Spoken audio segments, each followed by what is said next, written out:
Evangelho de João, capítulo 16, verso 33.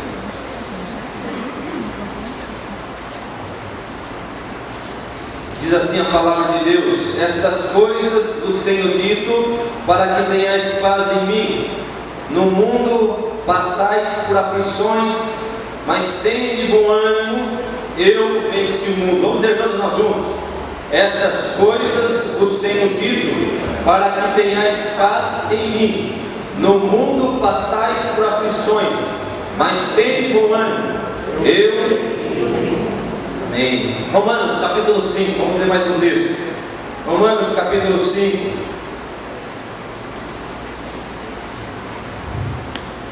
versículo 12.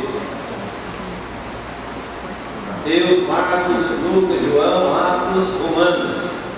Vem no início do Novo Testamento, capítulo 5, versículo 12. Portanto, assim como por um só homem entrou o pecado no mundo, e pelo pecado a morte, assim também a morte passou a todos os homens, porque todos pecaram.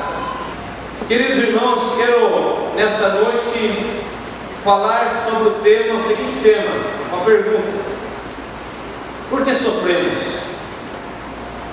Ou por que o mal chega até nós? Por quê? Você já parou para pensar a respeito disso? Por que nós sofremos? Nós que somos cristãos, nós que nos tornamos cristãos, e nos tornamos filhos de Deus, porque por meio de Cristo nós nos tornamos filhos de Deus. Eles, outrora criatura apenas, agora filhos de Deus, comprados no sangue de Jesus Cristo. Por que nós sofremos? Porque nós que somos filhos de Deus, que amamos a Deus, que oramos a Deus, por que nós sofremos? Porque ficamos doentes? Porque passamos por momentos difíceis na nossa vida, em todas as áreas, e ficamos extremamente tristes em alguns momentos? Porque enfrentamos problemas como desemprego? Porque enfrentamos todos os tipos de problemas? Porque acontecem acidentes também conosco? Já parou para pensar a respeito disso? Por quê? Porque somos atingidos por tantas coisas ruins, apesar de sermos crentes em Jesus. Apesar de declararmos que temos um Deus todo-poderoso, e que é poderoso sim para livrar-nos, cremos nisso. Ou será que você em algum momento já pensou: será mesmo que Deus é poderoso? Ou será que de repente você pensou assim: mas será que parece que Deus está esquecendo de mim? Parece que Deus esqueceu de mim? Ou quem sabe, eu acho que a minha fé é muito pequena, e a minha fé, através dela, é incapaz que eu receba o socorro de Deus. Ou talvez alguém chegou a pensar que Deus não se preocupa com esse tipo de sofrimento, Deus não se preocupa com essas coisas, Deus tem coisas mais importantes para se preocupar. Ou ainda, quem sabe alguém que até pensou assim: mas será mesmo que Deus existe? Mas será mesmo que esse Deus da Bíblia é verdadeiro? Será que essa minha fé é vã? Não é vã? Não é? Você já parou para pensar a respeito disso? Já pensou nisso em algum momento? Ou alguma coisa parecida com essa já passou na sua mente? Eu creio que talvez isso, ou alguma coisa parecida com isso, já passou em sua mente em algum momento da sua vida. Mas na verdade, queridos irmãos, nós sabemos que Deus não só existe, como Ele é sim o Todo-Poderoso, o Criador de todas as coisas. Ele está no controle de todas as coisas, Ele vê todas as coisas, Ele está atento à nossa vida, Ele está presente em nossa vida, Ele cuida de nós, sabemos de tudo isso. É isso que a Bíblia promete, e somos testificados pelo Espírito de Deus em nosso coração, de que tudo isso, de que todas as promessas de Deus são verdadeiras, são fiéis. Mas nós precisamos também nos lembrar, pela palavra de Deus, Esse texto que Jesus falou e outros mais, que poderíamos também fundamentar aqui a nossa mensagem, mas eu cito esse texto. Quando Jesus despediu o seu discípulo, quando ele volta para o Pai, antes, a última palavra de Jesus aqui, ele diz: no mundo, nesse mundo, vocês vão ficar por um tempo ainda, vocês vão ter aflições, mas tende bom ânimo. O mundo, Jesus declarou, deixou claro para todos nós, que o mundo é um lugar de aflições. Jesus não disse que seria mil maravilhas, Jesus nunca disse que seria um mar de rosas. Jesus deixou bem claro que esse lugar, esse mundo que vivemos, é um lugar de aflições. O mundo é um lugar de sofrimento. O mundo é um lugar de dor. O mundo é um lugar de lágrimas. O lugar onde não haverá lágrimas, o lugar onde não haverá dor, o lugar onde não haverá sofrimento não é esse. É um lugar que Deus preparou sim para cada um de nós, mas não é ainda neste mundo. Amém, queridos irmãos? Não podemos esquecer disso. Mas a pergunta continua: por que sofremos, pastor? Por que sofremos? Por que tanto sofrimento? Por que tanta dor? E eu vou dar aqui algumas respostas aos irmãos. Em primeiro lugar, eu quero destacar aqui que nós sofremos, queridos irmãos, porque nós somos seres humanos, frágeis seres humanos, não podemos esquecer disso. E nós vivemos num mundo que ele é inseguro por causa do pecado. Não que Deus tenha criado o mundo assim, mas por causa do pecado. Romanos capítulo 5, versículo 12, nós vemos: porquanto assim por um só homem entrou o pecado no mundo, e pelo pecado, o que entrou? A morte. E também a morte passou a todos os homens, porque todos pecaram. Depois que o homem pecou, o primeiro pecado de Adão e Eva, o pecado que chamamos de pecado original, entrou no mundo. Com o pecado entrou a morte. Morte espiritual, quebrando o relacionamento que o homem tinha com Deus, separando o homem de Deus, e morte física também.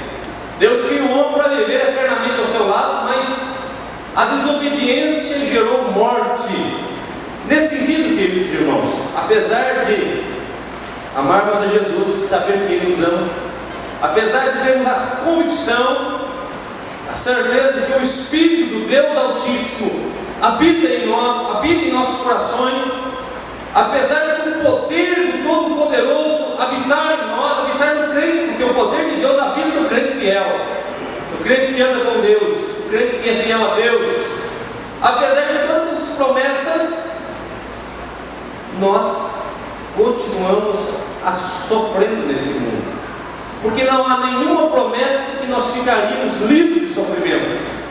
Não podemos, queridos irmãos, esquecer que quando continuamos aqui nessa vida terrena, continuamos sendo homens frágeis, habitamos um corpo frágil, habitamos um corpo corrompido pelo pecado. Não somos super-heróis.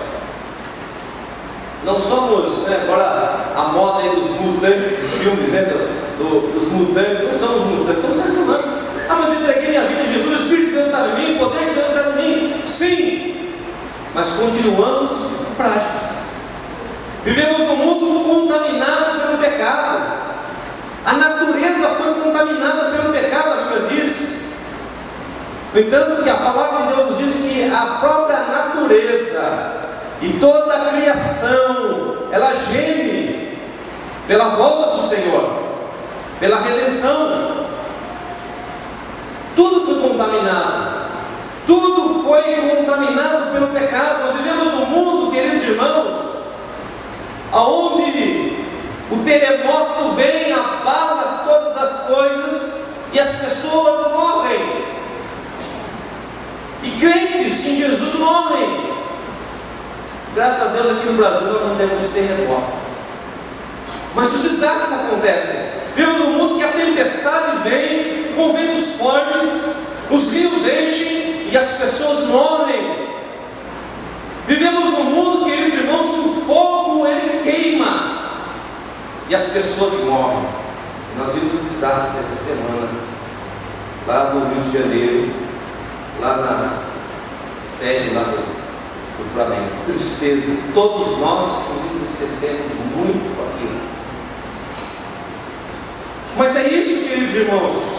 Vivemos nesse mundo onde há doenças, e as doenças, elas matam. Muitas delas matam. O mundo que Deus criou, portanto, ele não é mais seguro como era lá no jardim. Não é mais seguro. O terremoto destrói, o vento destrói, a água afoga nesse mundo que nós vivemos, os acidentes acontecem, mas ainda alguns, por fazer uma leitura bíblica triunfalista, uma leitura bíblica errada, ainda continuam, parece que, acreditando que tornaram-se super-heróis, onde não serão mais atingidos por nenhum tipo de mal, e quando são atingidos, frustram, ficam frustrados com a igreja, ficam frustrados com o Evangelho, ficam frustrados com Deus, afastam de tudo, deixam tudo muitas vezes. Quando na verdade a palavra de Deus nunca diz que nós ficaríamos, não seríamos atingidos por algum tipo de mal.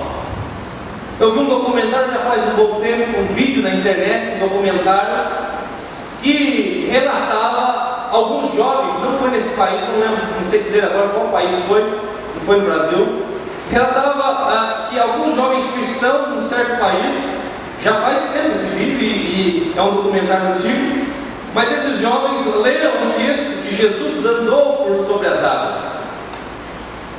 e eles entenderam então que eles deveriam fazer a mesma coisa. Jesus nunca mandou fazer isso, e eles tentaram fazer isso e todos aqueles jovens morreram afogados. Uma leitura errada e triunfalista da Bíblia. Deus toma cuidado com isso. Eu vi um documentário de um pastor de uma certa igreja que ele orienta um membro da sua igreja para tomar remédio. Sabe o que aconteceu? A pessoa morreu. E o pastor respondeu por isso. Nós sabemos que o nosso Deus é poderoso para intervir, para curar, oramos por isso, mas a Bíblia nunca diz que Deus vai curar todo mundo. A Bíblia nunca diz que receberemos todas as bênçãos que queremos e que tudo será mil maravilhas. A Bíblia diz que Deus nos abençoa, que Deus nos socorre, que Deus está presente, mas a Bíblia também diz, queridos irmãos, no mundo tereis aflições. O mundo é um lugar de sofrimento. Por isso que nós, crentes em Jesus, não podemos servir a Deus apenas pensando em receber coisas desse mundo, dessa vida.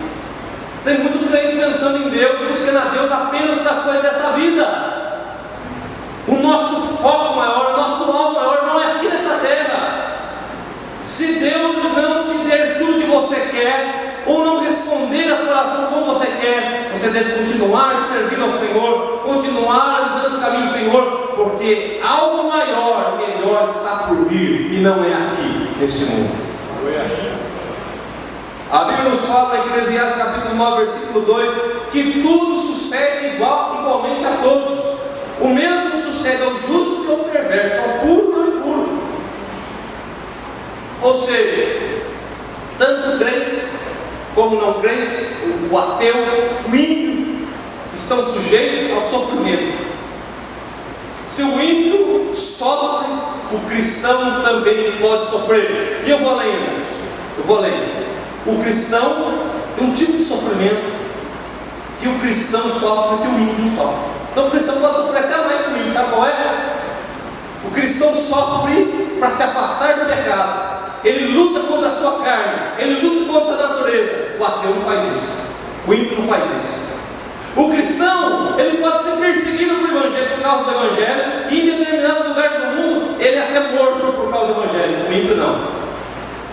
E o crente nominal também não, porque ele vai negar Jesus naquele momento. Mas o cristão fiel pode sofrer até por isso também. Queridos irmãos, tanto para o ímpio como para o crente, de acordo com o autor aqui, Salomão, ele está deixando claro no livro de Eclesiastes que tudo sucede a todos.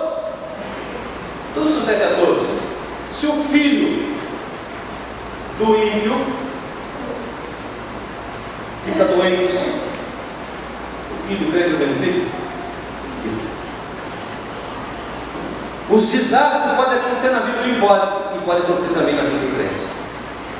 Vejam, queridos irmãos, nós vivemos num mundo que foi contaminado pelo pecado.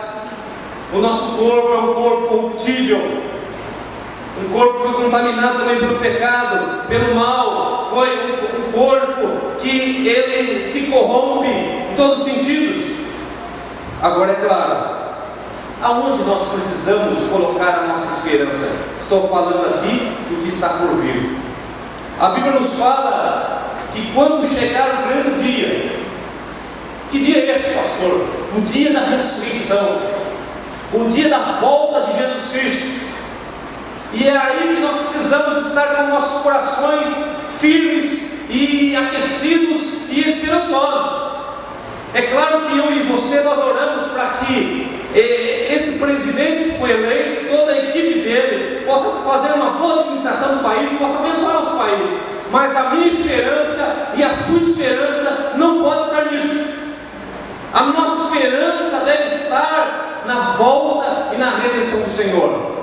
Porque a Bíblia diz, em 1 Tessalonicenses capítulo 4, versículo 16, que quando o Senhor mesmo, dada a sua palavra de ordem, e ouvida a voz do arcanjo, e ressoada a trombeta de Deus, Ele, o Senhor, descerá dos céus. E os mortos em Cristo, que morreram em Cristo, ressuscitarão primeiro. Depois nós, os que estivermos vivos, seremos arrebatados ao encontro do Senhor nos ares, e estaremos com Ele para sempre. Glória a Deus. Glória a Deus.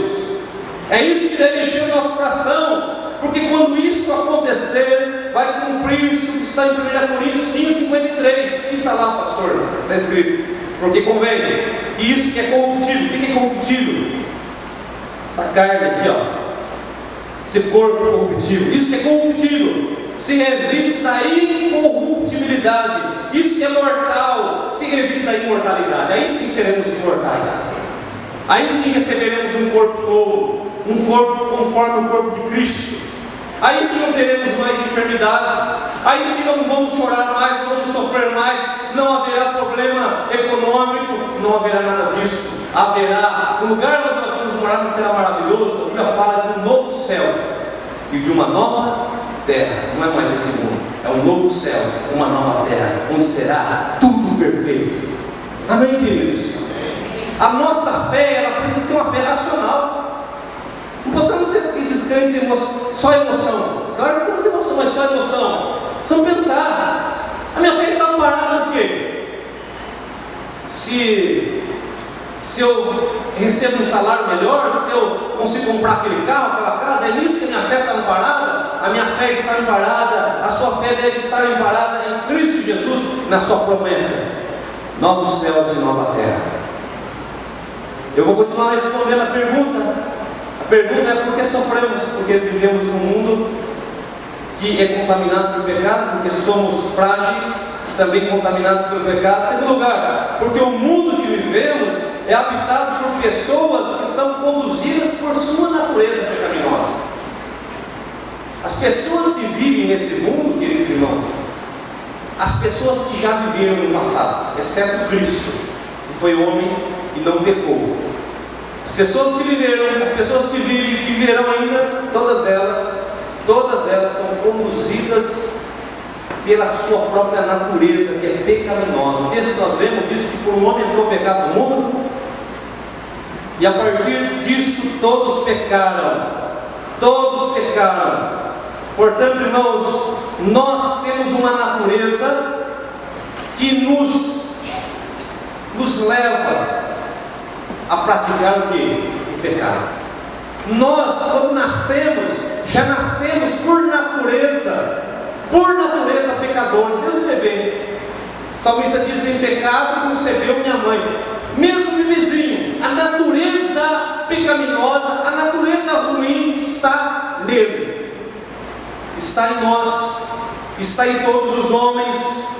Quando fazemos o bem, não fazemos porque somos bons, não fazemos porque isso faz parte da nossa natureza, mas fazemos, queridos irmãos, por causa da graça de Deus. Até aqueles que não conhecem a Cristo Jesus, até o ateu, até o ímpio, quando ele pratica o bem, é porque resta nele ainda que distorcido, um pouco da imagem e semelhança de Deus. Porque Deus deu ao homem, criou o homem a sua imagem e semelhança. Essa imagem e semelhança de Deus, ela foi ofuscada, ela foi distorcida por causa do pecado. Quando nós entregamos a nossa vida em Jesus, essa imagem e semelhança, ela é restaurada. Mas o ateu, aquele que não crê em Jesus, ele pratica o bem também, ele faz coisas boas. E ele faz por quê? Porque ainda restou algo bom nele. Mas a natureza do homem, ela é pecaminosa. O homem deseja o mal, o homem faz o mal, ele tem prazer no mal. É isso que a Bíblia nos fala, que o homem tem prazer em pecar. Portanto, queridos irmãos, essa é uma das causas que nós sofremos. Vivemos num mundo onde há pessoas que são conduzidas pela sua própria natureza, ou seja, são más. Como diz Paulo, são filhos da ira, que não são em Cristo Jesus. São filhos da ira e contrariam a Deus todo momento. A única forma do homem deixar as obras más, a única forma, e ainda assim continua pecando, é uma luta, é quando nós temos um encontro real com Jesus Cristo. Quando nós experimentamos aquilo que foi pregado na semana passada, o novo nascimento. O novo nascimento. Quando o homem experimenta o novo nascimento da água, do Espírito, como diz a palavra de Deus, a água que representa a palavra, o Espírito Santo que transforma o nosso coração, que nos convence do pecado. Quando o homem tem essa experiência com Cristo, reconhecendo ser pecador, ele é restaurado, e aí a sua vida vai sendo mudada, vai sendo transformada, e ele vai deixando as obras más. Mas se olharmos para o mundo, o que nós vemos nesse mundo? As consequências do sofrimento por causa dos atos humanos, por causa do egoísmo humano. E eu vou dizer aos irmãos, preste atenção nisso. De repente você também às vezes faz uma leitura dessas meio triunfalista, pensando que vai melhorar. É claro que nós temos que orar para que melhore, mas segundo as Escrituras, cada dia que passa, quem falou isso não fui eu. Então você pode acreditar que eu sou falho, mas quem falou não falha. Quem falou é fiel. Jesus falou que o amor de muitos se esfriaria. Quanto mais o tempo passa, menos amor, mais egoísmo. Quanto mais o mundo passa, nós vemos mais pessoas soberbas, pessoas arrogantes, pessoas que ferem o outro, pessoas que matam o outro, pessoas que prejudicam e têm prazer em prejudicar. Vemos isso no mundo todos os dias. Você vê isso, eu vejo também. Isso acontecendo por causa da natureza ruim, pecaminosa do homem caído. Calvino dizia, um dos pontos da nossa fé calvinista é que o homem é totalmente depravado em tudo. Se não for Cristo ter alcançado, ter chamado e ter salvo, nós estaríamos na mesma condição. Nós vemos isso, tem um exemplo. O que me levou a pregar essa mensagem, além da notícia do desastre terrível com os jovens lá do Rio, o que me levou a ministrar essa mensagem nessa noite foi o que aconteceu lá em Brumadinho, alguns dias atrás. Estamos orando até agora, e vamos continuar orando por aqueles irmãos, aquelas famílias que estão lá em luto. Mas o que é aquilo, queridos irmãos, senão o egoísmo, senão a ganância do homem? Ganância. Vidas foram colocadas em risco por causa da ganância de uma empresa milionária, e que não pensou nem mesmo nos seus próprios funcionários. E isso se repete e continuará se repetindo, queridos irmãos, porque nós habitamos num mundo onde as pessoas são assim. As pessoas são assim. Querem outro exemplo? As guerras que acontecem no mundo aí fora. Quer outro exemplo? Indústria farmacêutica. Os cientistas desenvolvem remédios, medicamentos para as mais diversas enfermidades que vão surgindo. De repente, o cientista que estudou, que está trabalhando anos, desenvolve lá um medicamento, e aquele medicamento vai trazer cura, ou vai trazer alívio, ou vai impedir que certas pessoas tenham uma enfermidade. Então aparece a manchete: cientistas descobrem, desenvolvem medicamento para controlar essa enfermidade, para curar aquela enfermidade, para evitar tal enfermidade. E aí todo mundo fica feliz. E aí o medicamento, ele chega às vezes no Brasil, ou mesmo no exterior, um valor absurdo. Quem que vai se curar? Qual o objetivo disso tudo? O que está por trás? Qual é a política? Qual a intenção? Qual é a motivação? Será que essa indústria farmacêutica ela está preocupada com o bem-estar das pessoas ou enriquecimento? Fico pensando a respeito disso, queridos. Outro exemplo: política do Brasil.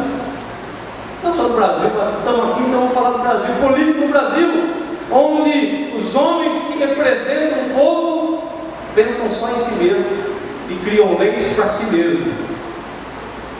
Por isso que a Bíblia diz que maldito é o homem que confia em homem, mas bendito é o homem que confia no Senhor. Bendito é o homem cuja esperança está no Senhor. Ele será como uma árvore plantada à beira dos ribeiros, cuja folhagem não murcha e dá o fruto no tempo certo.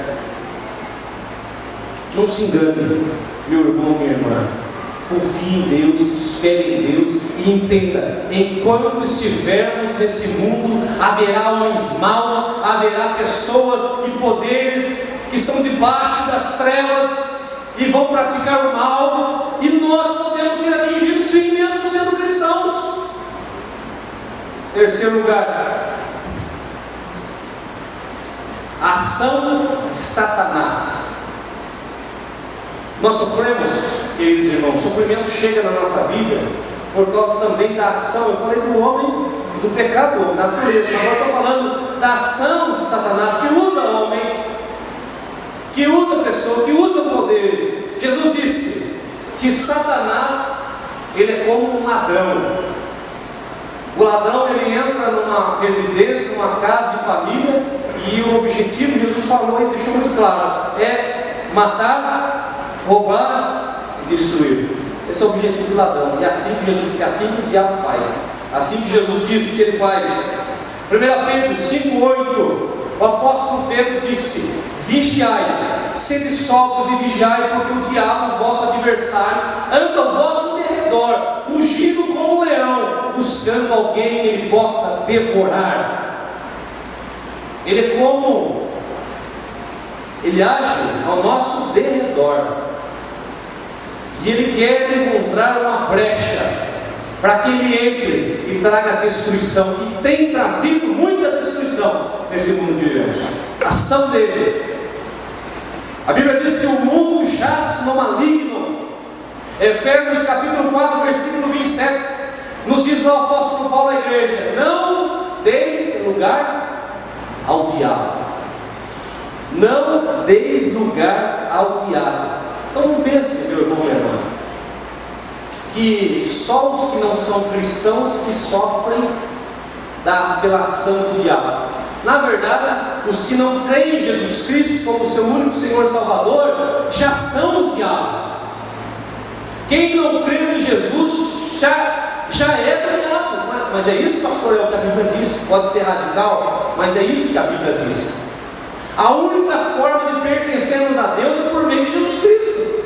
Não tem outro caminho. Ele é o caminho, a verdade e a vida. Você não consegue chegar ao Pai, você não consegue ter acesso a Deus, senão por meio de Jesus, que é o único mediador entre Deus e os homens. Então, amados irmãos, quem não pertence a Cristo está debaixo das trevas. E os que pertencem a Cristo sofrem também? Sofrem as investidas do maligno. Muitos crentes sofrem investindo no maligno. Sofrem porque muitas vezes são perseguidos, sofrem porque são tentados, sofrem das mais diversas formas. O apóstolo Tiago, capítulo 4, versículo 7, nós lemos no início, inclusive, diz lá: sujeitai-vos, portanto, a Deus, mas resisti ao diabo, e ele fugirá de vós. Quando nós resistimos à tentação para fazer a vontade de Deus, e quem resiste é o que nasceu de novo. Quem não nasceu de novo não resiste nada, se entrega à sua natureza. Quem resiste é aquele que nasceu de novo, teve um encontro com Deus, quer agradar a Deus, quer fazer a vontade de Deus, e ainda que muitas vezes peca, logo confessa, se arrepende e retorna no caminho novamente. Esse é o de Deus, resistindo às tentações, resistindo às provações, resistindo tudo na presença de Deus. Quando resistimos, ele foge. Ele foge. Mas quando o crente não resiste, o que acontece? Paulo diz: não deis lugar ao diabo. Não dê lugar. Pedro disse: sais atentos, vigilantes, sede sóbrios, porque Satanás, o diabo, anda ao vosso derredor. Então fiquem atentos. Jesus disse: orai sem cessar, vigiai e orai. Portanto, meus irmãos, o cristão precisa estar atento para não cair nas ciladas do maligno. E mesmo os fiéis muitas vezes caem também. Quer um exemplo? Por que há tanto divórcio no meio da igreja de Cristo hoje? Por quê? É claro que Jesus permitiu em caso de adultério, eu não estou falando disso. E mesmo em caso de adultério, a vontade de Deus seria a restauração, a reconciliação, o perdão. Mas o Senhor disse: por causa do coração duro do homem, permite-se o divórcio. Mas eu não estou falando disso, eu estou falando do divórcio que acontece lá fora e acontece no meio do povo de Deus por motivos tão pequenos, tão banais. Ananias e Safira, temos um exemplo lá no Novo Testamento, membros da igreja primitiva, todos estavam vendendo suas terras, seus bens, levando aos apóstolos. Ananias e Safira venderam também, aquele casal venderam lá suas terras, levaram para o apóstolo e mentiram.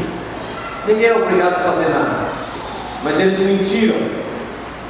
Eles mentiram porque queriam ficar com uma parte. Era só falar a verdade. Eles mentiram e a Bíblia fala que caíram mortos. O apóstolo Pedro disse a Ananias: Ananias, por que encheu Satanás o teu coração para mentir contra o Espírito Santo? Meus irmãos, muito sério. Ananias deu lugar ao diabo. Há muitos crentes dando lugar ao diabo. Quando mentem, quando deixam a palavra de Deus de lado e começam a viver conforme o mundo vive aí fora, em desobediência, está dando lugar ao diabo, está dando espaço. E vem as consequências depois. E vem as consequências. O mal vem depois. A Bíblia fala que tudo aquilo que semearmos, certamente colheremos. Quando damos lugar ao diabo e desobedecemos a Deus, a consequência vem. E elas são más, elas são ruins para a nossa vida. Por isso, querido irmão, querida irmã, vigie todo momento, esteja em oração todo momento, para que você permaneça na presença de Deus, resistindo ao diabo, e ele fugirá de vós. Porque o diabo é um instrumento do mal, é um instrumento para gerar mal, males no mundo e também na igreja do Senhor. E agora eu vou encerrar em quarto lugar. Por que nós sofremos? Sofremos também por causa da soberania de Deus. Soberania de Deus. Deus é soberano. E Deus faz tudo como Ele quer, da forma como Ele quer. O Deus soberano, Ele não precisa pedir licença para ninguém. Ele não precisa pedir conselho para ninguém. Ele sabe, Ele conhece todas as coisas. e ele não cria o mal, mas ele permite, ele usa do mal, muitas vezes, para, às vezes, trabalhar no nosso coração, às vezes para nos moldar, às vezes para converter as nossas vidas. Ele usa do mal, e a Bíblia nos mostra isso, que Deus não quer o sofrimento, Deus não tem prazer no sofrimento, mas Deus usa o sofrimento também, dentro da sua soberania. O apóstolo Paulo diz lá em Romanos 8, 28, sabemos que todas as coisas cooperam para o bem daqueles que amam a Deus, e daqueles que foram chamados segundo o seu propósito. Todas as coisas cooperam para o meu bem, para o seu bem, para todos aqueles que foram chamados por Deus. Todas as coisas, inclusive as coisas más que acontecem na nossa vida, elas vão cooperar para o nosso bem. Nós somos o vaso e Ele é o oleiro. E se Ele entende que é necessário quebrar o vaso e refazê-lo, Ele faz isso. E às vezes dói. Às vezes dói. No livro de 2 Crônicas, capítulo 33, nos fala da vida de Manassés, filho do rei Ezequias. A Bíblia fala que com a morte do rei Ezequias, Manassés começou a reinar no lugar do seu pai. E a Bíblia fala que Manassés começou a fazer o que era mal diante do Senhor. Ele reconstruiu os postes ídolos, ele começou a adorar outros deuses, ele começou a fazer coisas profanas, coisas que atraíam a ira de Deus, coisas que entristeciam a Deus. A Bíblia nos mostra que ele matou os próprios filhos, queimou os próprios filhos como oferta aos deuses estranhos naquela época. Mas ele era um eleito de Deus. Deus tinha um propósito na vida dele. E o que Deus fez? Deus falou com ele. Deus fala com a gente, né? Mandou pecar, deixe essa vida, isso vai trazer consequências para você. Lá na frente você vai chorar, lá na frente você vai sofrer. Deus vai falando. E o que aconteceu com Manassés? Manassés não ouviu a Deus. E a história bíblica nos diz então que Deus permite que os inimigos entrassem e pegassem Manassés. Os inimigos, o rei da Síria, com seu exército, prenderam Manassés com correntes, com gancho, levaram para Babilônia. E diz as escrituras que lá ele ficou preso. O rei humilhado, acorrentado, aquele rei soberbo que adorava deuses estranhos, que sacrificou os próprios filhos, estava lá agora humilhado e quebrantado. Mas lá na prisão, humilhado, ele se prostra diante de Deus, ele busca a face de Deus. O que acontece? Deus o tira de lá, Deus converte o seu coração. Manassés se arrepende, Deus o restaura completamente. Veja, queridos irmãos, isso é soberania de Deus. Deus permitiu o mal, Deus permitiu que os inimigos entrassem e pegassem Manassés, acorrentassem Manassés, para que ele se convertesse. Eu já vi pessoas que enfrentaram grande sofrimento na vida. Certa vez uma pessoa me disse assim: pastor, eu precisei enfrentar esse grande sofrimento, a morte de alguém que eu amava, que eu mais amava, para que eu pudesse me quebrantar, para que eu pudesse me dobrar e reconhecer e conhecer esse grande Deus. Sabe aquela frase: se não vem pelo amor, vem? Não está desse jeito na Bíblia, mas é isso, irmãos, é isso. Deus, na sua soberania, permitiu que os inimigos de Manassés o prendessem, e ele se converteu, e ele foi transformado. Deus permitiu também que Satanás colocasse em Paulo um espinho na carne. Paulo, o apóstolo, um homem que curava enfermos, um homem que realizava milagres em nome de Jesus, e agora com espinho na carne. A Bíblia não fala diretamente de ser, os estudiosos acreditam que ele havia pego malária, havia uma epidemia de malária no lugar onde Paulo estava vivendo na época, e malária causa cegueira, e tudo indica que ele tinha malária. E ele ora 3 vezes ao Senhor para que Deus lhe tirasse o espinho na carne. E o que o Senhor disse para Paulo? A minha graça te basta. O meu poder se aperfeiçoa na tua fraqueza. Deus permitiu o mal. A Bíblia nos fala também, queridos irmãos, que Deus permitiu que Satanás, veja que Deus usa o diabo. Eu falei que Satanás é um dos que causam males, mas o próprio Deus soberano, Ele permite, Ele usa o diabo. O diabo não está brigando com Deus, não, irmãos. Você acha que o diabo está num vínculo com Deus? Nada disso. Deus é soberano, está acima de todas as coisas. O diabo é um mero instrumento. Deus usa Satanás e permite que Satanás tocasse em Jó, diz as Escrituras. E qual foi o fim da história? Jó diz: eu o conhecia só de ouvir falar, mas agora os meus olhos te veem. E Jó, que já era um homem justo, que já era um homem reto, que já era um homem temente a Deus, agora declara que os seus olhos veem o Senhor. Deus permite o mal. Deus permite o mal, irmãos. Deus permite o mal. E para concluir essa pergunta que fazemos aqui: por que sofremos? Sofremos porque somos seres humanos, porque habitamos num mundo contaminado pelo pecado, imperfeito. Sofremos por causa da ação do diabo, sofremos por causa da soberania de Deus.